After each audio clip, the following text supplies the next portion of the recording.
Across Asia, more than 1,000 people have been killed as storm-driven floods and landslides batter different parts, including Indonesia, Thailand, Malaysia, Sri Lanka.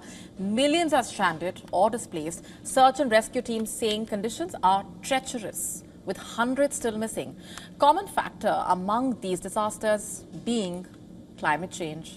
Let's start off with Indonesia, for example. It's the hardest hit. At least 502 people have lost their lives. Entire communities in northern Sumatra are consumed after the cyclone there triggered catastrophic floods and landslides. More than 500 people remain unaccounted for, and the military has been deployed across the island to airlift supplies to cut off districts. Helicopter footage showing what used to be villages now completely submerged under brown churning water.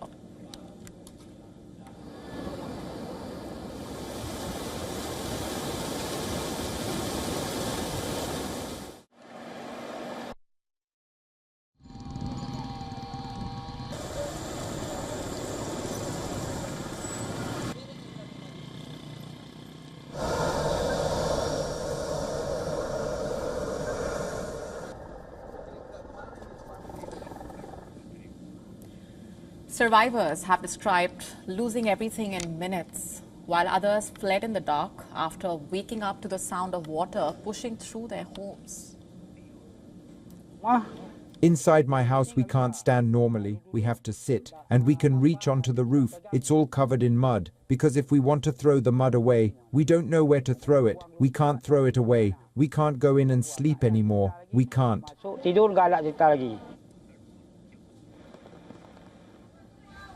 In Thailand, 176 people confirmed dead, with nearly 2.8 million impacted. Southern districts faced once in 300 years rainfall. Hat Yai city was hit particularly hard. Flood levels reached more than 8 feet, cutting power, isolating a maternity ward, caring for 30 newborns. Survivors have described clinging on to windowsills and stacking themselves on washing machines to stay above the rising water levels. Helicopters have been dropping oxygen tanks as well as food as authorities race against time to reach the remote areas. Officials say water levels have now started to recede, but the fears remain about further rainfall.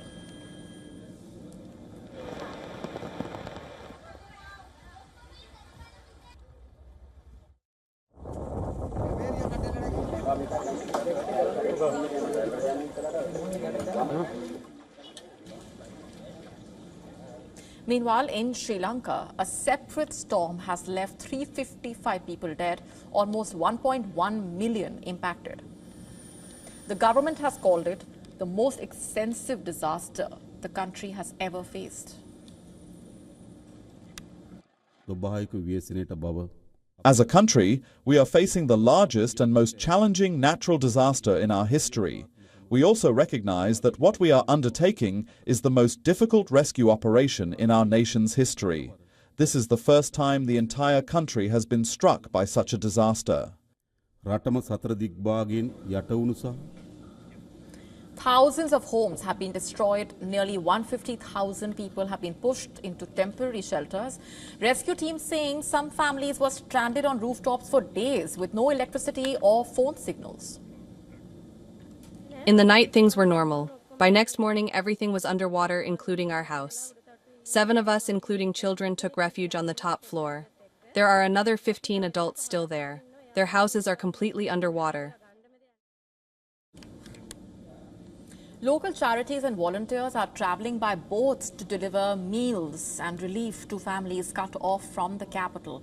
Aid workers saying the need is overwhelming. Many people have to start again from zero.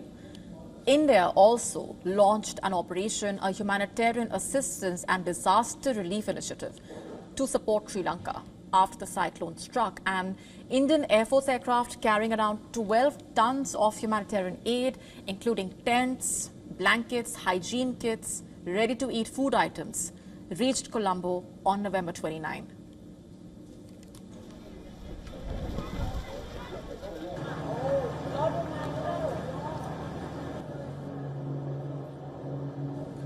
In Malaysia, 2 deaths have been reported so far.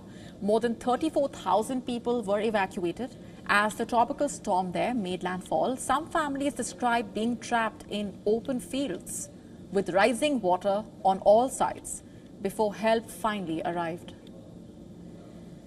Now, meteorologists are saying the disasters appear connected to two active systems, Typhoon Koto in the Philippines and Cyclone Senyar in the Malacca Strait.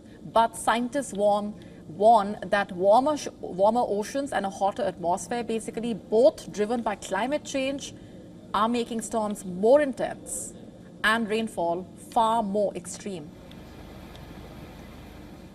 Remember, Southeast Asia remains one of the world's most climate vulnerable regions, and these back-to-back storms follow lethal floods in Vietnam earlier this month, and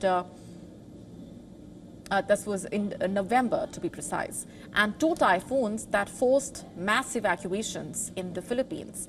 For millions across the region, the monsoon this season is far from over, and the recovery has only just started. To stay up to speed with the latest news, download the WION app and subscribe to our YouTube channel.